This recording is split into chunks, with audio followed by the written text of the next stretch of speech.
नमस्ते। आज हम एक बहुत ही दिलचस्प सफर पर निकलने वाले हैं, ये समझने के लिए कि बच्चे आखिर सीखते कैसे हैं। हम कुछ पुरानी यानी फाउंडेशनल थियरी से शुरू करेंगे और देखेंगे कि आज के मॉडर्न क्लासरूम्स में ये सब कैसे इस्तेमाल हो रहा है। तो चलिए शुरू करते हैं।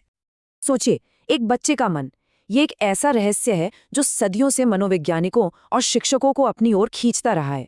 आखिर एक बच्चे का दिमाग काम कैसे करता है, वो अपने आसपास की दुनिया को कैसे समझता है। आज हम इन्हीं कुछ पहेलियों को सुलझाने की कोशिश करेंगे और उन बड़े विचारों को जानेंगे जो इन रहस्यों से पर्दा उठाते हैं। तो इस कहानी में हमारा सबसे पहला पड़ाव है जीन पियाजे। पियाजे वो पहले बड़े विचारक थे जिन्होंने कहा कि देखो, बच्चा कोई खाली स्लेट नहीं है। उन्होंने बच्चों को एक इंडिविजुअल की तरह देखा, एक एक्टिव लर्नर जो अपने ज्ञान का निर्माण अपनी समझ की दुनिया खुद बनाता है। और सच कहूं तो पियाजे का ये विचार उस समय के लिए बिल्कुल रेवोल्यूशनरी था। मतलब उन्होंने कहा कि बच्चे खाली बर्तन नहीं हैं कि बस उनमें ज्ञान भरते जाओ। नहीं, वो तो अपने अनुभवों से अपनी समझ की इमारत खुद खड़ी करते हैं। वो एक तरह से नन्हे वैज्ञानिक हैं जो अपने आसपास की दुनिया पर लगातार प्रयोग कर रहे हैं, खोज कर रहे हैं।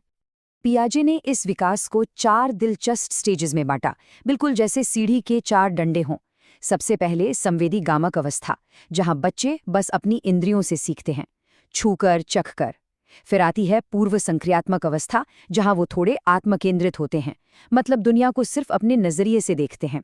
इसके बाद मूर्त संक्रियात्मक अवस्था में आकर वो थोड़ा लॉजिकल सोचना शुरू करते हैं। और आखिर में अमूर्त संक्रियात्मक अवस्था में वो मुश्किल और एब्स्ट्रैक्ट आइडियाज को भी समझने लगते हैं। अब एक बहुत ही जरूरी कॉन्सेप्ट आता है, स्कीमा। स्कीमा क्या है? इसे ऐसे समझिए कि हमारे दिमाग में जानकारी को ऑर्गेनाइज करने के लिए छोटे छोटे फोल्डर्स बने हुए हैं। जैसे एक बच्चे ने पहली बार कुत्ता देखा तो उसने दिमाग में एक फोल्डर बनाया, 4 पैर, 1 पूंछ, भौं भौं करने वाला जानवर। अब जब वो पहली बार बिल्ली देखेगा तो वो भी 4 पैर और 1 पूंछ वाली है, तो उसे अपना पुराना फोल्डर अपडेट करना पड़ेगा या एक नया फोल्डर बनाना पड़ेगा। बस यही तो सीखने की प्रक्रिया है।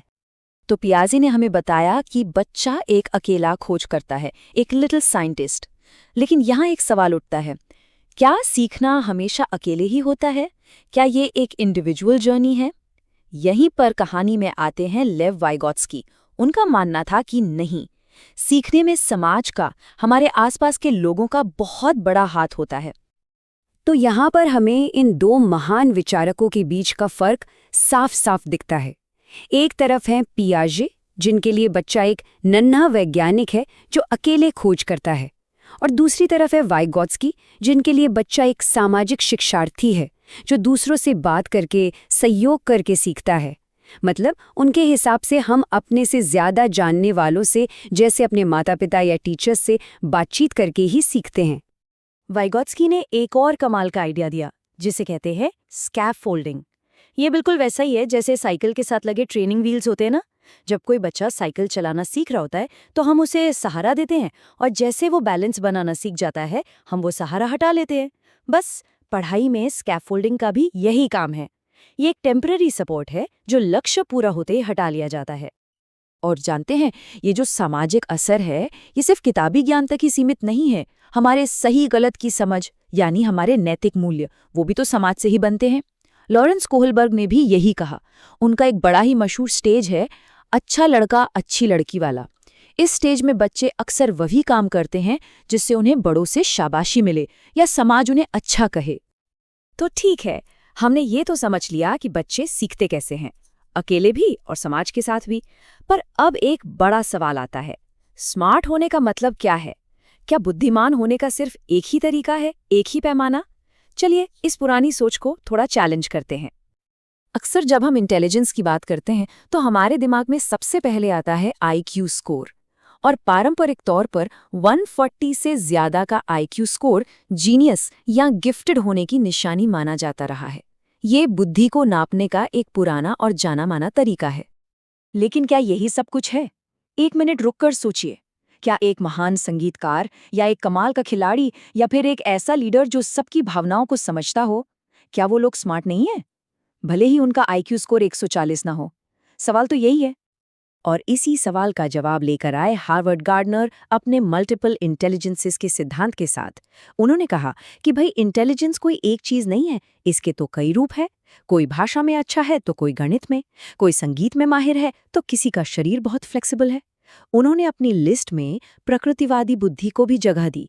इसका मतलब है प्रकृति के पैटर्न्स को पहचानने की क्षमता, जैसे किसी किसान या एक बायोलॉजिस्ट में होती है। इंटेलिजेंस का एक और पहलू है हमारे सोचने का तरीका। ये दो तरह का हो सकता है। एक है कन्वर्जेंट थिंकिंग, मतलब सारी जानकारी को एक ही सही जवाब पर लाना, जैसे किसी एग्जाम में मल्टीपल चॉइस क्वेश्चन का जवाब देना। और दूसरा है डाइवर्जेंट थिंकिंग, यानी एक ही सवाल के कई अलग अलग जवाब सोचना। यही तो है आउट ऑफ द बॉक्स सोचना, और क्रिएटिविटी की असली जड़ भी यही है। और जब हम क्रिएटिविटी की बात करते हैं तो ये कोई जादुई चीज़ नहीं है जिसे समझा ना जा सके। असल में ये 3 चीज़ों का कॉम्बिनेशन है। पहला फ्लुएंसी, यानी आपके दिमाग में कितने आइडियाज़ आ रहे हैं। दूसरा फ्लेक्सिबिलिटी, यानी कितने अलग अलग तरह के आइडियाज़ आ रहे हैं। और तीसरा ओरिजिनलिटी, यानी आपके आइडियाज़ कितने नए और अनोखे हैं। तो हमने पियाजे, वाइगॉत्स्की और गार्डनर जैसे कई बड़े विचारकों को समझा। अब सवाल ये है कि इन सब थ्योरीज का आज की पढ़ाई लिखाई पर क्या असर पड़ा है। इसको समझने के लिए चलिए देखते हैं कि भारत की नेशनल एजुकेशन पॉलिसी 2020 यानी NEP 2020 इन सभी आइडियाज़ को असलियत में कैसे लागू कर रही है। NEP 2020 का जो सबसे बड़ा और सबसे पहले नजर आने वाला बदलाव है वो है स्कूलिंग का स्ट्रक्चर। जो पुराना 10+2 वाला सिस्टम चला आ रहा था उसे अब 5+3+3+4 के एक नए डिज़ाइन में बदल दिया गया है। ऐसा इसलिए किया गया ताकि बच्चे के विकास के हर चरण पर सही तरीके से ध्यान दिया जा सके। और जब हम NEP के मूल सिद्धांतों को देखते हैं तो हमें उन सभी थ्योरीज की झलक मिलती है जिनकी हमने अभी बात की, जैसे करके सीखना यानी लर्निंग बाय डूइंग पर जोर देना। ये सीधे सीधे पियाजे के एक्टिव लर्नर वाले आइडिया से आता है।